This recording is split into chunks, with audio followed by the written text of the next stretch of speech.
The following preview has been rated Good Bad by the Good, the Bad, and the Weird podcast. Please check out the full episode when it releases on Sunday. When the sovereignty of England is threatened by a Frenchie, it's up to the man of all seasons, Johnny English, to save the day, along with his sidekick and the lovely Campbell Soup Lady. Yes, Campbell Soup Lady. We're doing Johnny English. Yeah. Where do we begin with this? Well, unfortunately, we started at the beginning because this is... Unfortunately, how most stories start, we started at the beginning. I say unfortunately because... Yes, exactly.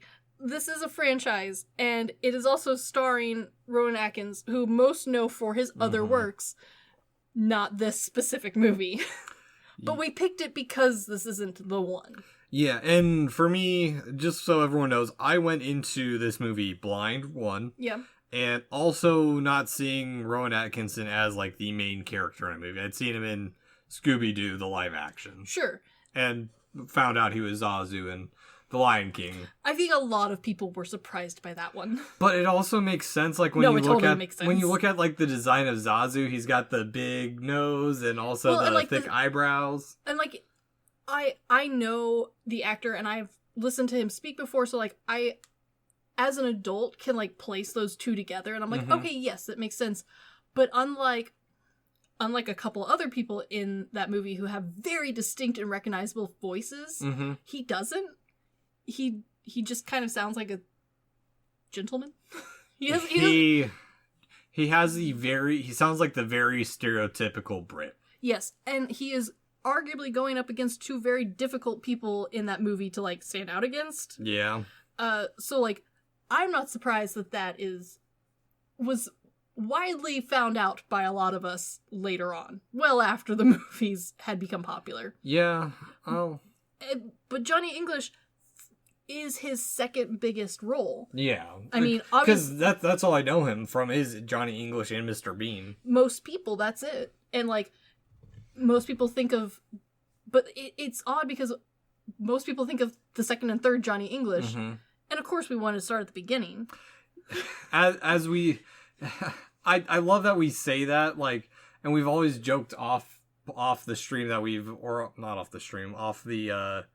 off recording that, like, oh, if we do this movie, we're going to do number 7. We're not even going to start off with 1, but we always go back... Well, let's go back to the beginning, because that's the thing. We are story and history nerds, so, like, we want to go back to the beginning. And, like, it had been a while since I'd seen this movie, and I still had fun watching it, but, boy, it is hard to believe that this is one of the greatest comedians ever to come out of Britain's biggest role, just by watching the first one. Yeah, and for me, I think I texted you about it, that I think this was very much so the first British parody I'd seen. Because I honestly don't think...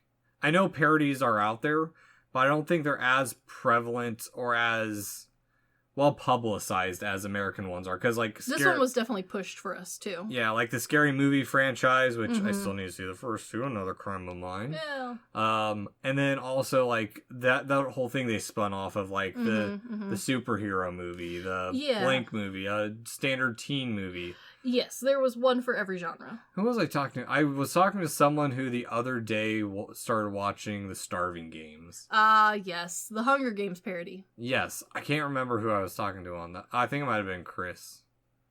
Or the engineer. Chris. Not you, Chris. I was going to say, I'm not currently watching that, but I do know of it. Parodies are popular here, and, like, they are definitely skit and parody-esque things that come over from Britain, but they don't generally reek of the same type of parody that it feels Europe is more so satirical. Yes, satirical as opposed to parody. Yeah. Whereas this one is much more heavy-handed on the parody.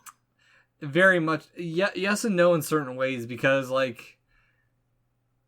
Like, there's aspects that, like, are clear jabs. And there's running gags in this movie that are just throwing certain people and groups of people right under the bus for the entirety of the movie. Oh, yeah. And then there's other parts where, like, you kind of have to be in on the know to get what it is we're parodying. Yeah, like the little Doctor Who bits here and there. Yeah, which, like, like, if someone else had a different theory, I'd be like, yeah, of course, that makes just as much sense.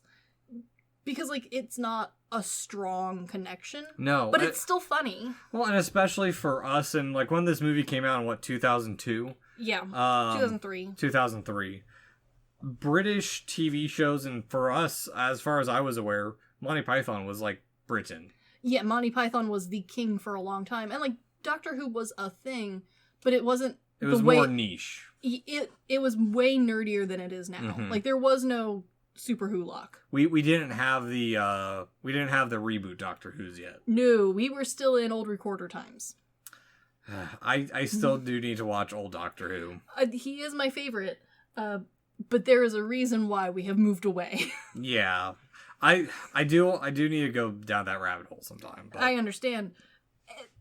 Johnny English, especially this, like, first go at it, feels like, like we said, it feels like setting up a joke.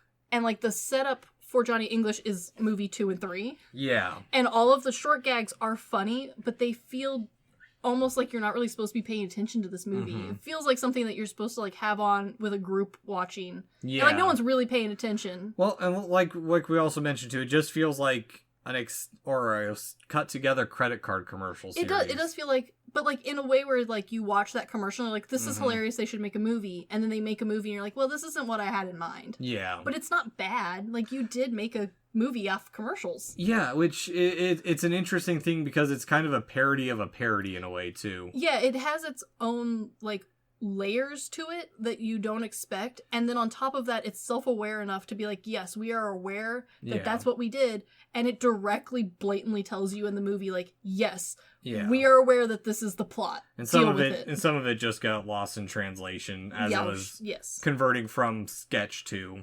full-on movie. Yeah, for sure. Which is kind of, honestly, from, like, this movies that the couple movies I've seen that started off as, like, sketches that got turned into full-on movies. This one is much better. No, and I think that's why the second and third one pan out like they do.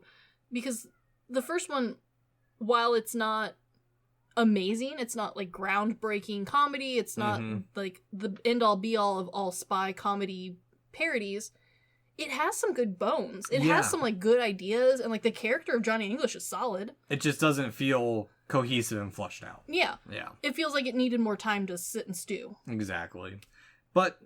what the best part of Johnny English is? What is the best part of Johnny English? It makes fun of the French, so I don't have to. Oh my gosh. That is... this movie blatantly makes fun of the French, and then side-handedly makes fun of the English. Yes, very much so. For the whole movie. And again, I do emphasize, I don't hate the French, and as we're learning, the French don't like the Parisians. The few French we've met in the time frame we've been doing the podcast. Everyone doesn't like somebody is what we've learned. Yes. So, but yeah, no, check out our full episode Sunday. Yeah. So, this has been the good, the bad, and the weird previews. Thanks for listening. Peace.